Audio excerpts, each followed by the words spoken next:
Hello viewers, আসসালামু আলাইকুম। অনেকেই আমার কাছে জানতে চেয়েছেন থাইল্যান্ডের মেডিকেল ভিসার ফর্ম অনলাইনে কীভাবে ফিল আপ করতে হয়। তার আগে আমি কিছু কথা বলছি।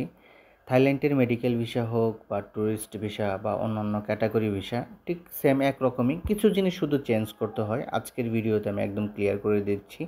যারা মেডিকেল ভিসার জন্য অ্যাপ্লাই করবেন এরপর আর কোনো সমস্যা থাকবে না।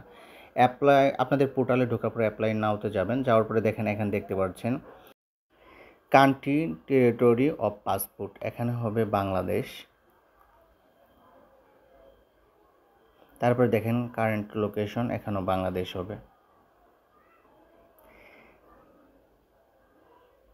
তারপরে নিচেরটা ওই যে অ্যাপ্লাই এট রয়্যাল থাই এম্বাসি, এটা অটোমেটিক চলে আসবে, এটাই করতে হবে না। আর নিচে দেখেন ট্রাভেল ডকুমেন্ট, আমরা অর্ডিনারি পাসপোর্ট দিচ্ছি।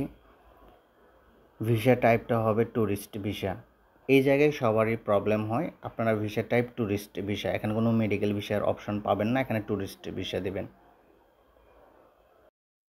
পারপাস অফ ভিজিট, এই জায়গাটা খেয়াল করতে হবে আপনাদেরকে। আপনার পেশেন্ট বা আপনি অ্যাটেন্ডেন্সে ফর্ম ফিল আপ করেন, এখানে মেডিকেল ট্রিটমেন্ট হবে এই অপশনে, ঠিক আছে। আর নিচে সিঙ্গেল এন্ট্রি হওয়ার পরে নেক্সটে যাবেন। আমি যেভাবে দেখিয়েছি ঠিক এইভাবে আপনারা যখন মেডিকেল ভিসার জন্য ফর্ম ফিল আপ করবেন এইভাবে ফিল আপ করবেন।